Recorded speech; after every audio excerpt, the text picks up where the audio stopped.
লাইলাতুল কদর যে ঠিক কোন দিন বা তারিখে হবে সে সম্পর্কে বলতে গেলে এ ব্যাপারে সহিহ বুখারী বলছে, সহিহ বুখারীর কমেন্ট্রি ফতেহুল বারী এটা বলছে, বিশেষজ্ঞগণ এ পর্যন্ত এই রাত সম্পর্কে 40টারও বেশি আলাদা মতামত দিয়েছেন যে এই লাইলাতুল কদরের রাতটা আসলে ঠিক কবে হবে।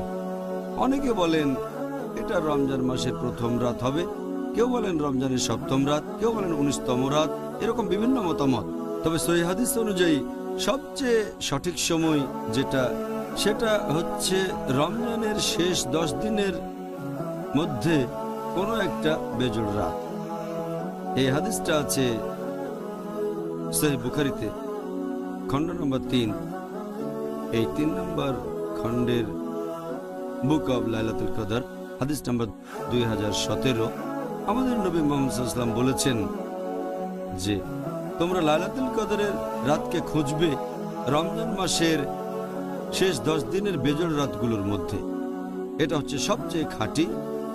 এছাড়াও আরেকটা হাদিস সহিহ বুখারীতে খণ্ড নম্বর 1 বুক অব ঈমান, হাদিস নম্বর 49, আল্লাহ রাসূল মুহাম্মদ সাল্লাল্লাহু আলাইহি ওয়াসাল্লাম বলেছেন যে তিনি একবার বাইরে বেরিয়েছেন মুসলিমদেরকে বলার জন্য যে লাইলাতুল কদর ঠিক কোন রাত্রিতে হবে।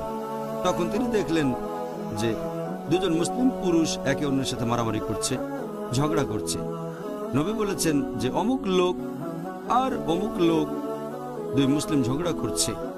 তখন আল্লাহ সুবহানাহু ওয়া তাআলা নবীর জ্ঞানটা নিয়ে নিলেন, তার মানে নবী ভুলে গেলেন। তখন নবী বললেন এটা হয়তো মুসলিমদের জন্য ভালো, তাই লাইলাতুল কদরকে খোঁজো রমজানের শেষ 10 দিনের মধ্যে, পঞ্চম, সপ্তম অথবা নবম রাতের মধ্যে। এই অপশনগুলো দিয়েছেন আল্লাহর রাসূল লাইলাতুল কদরের জন্য।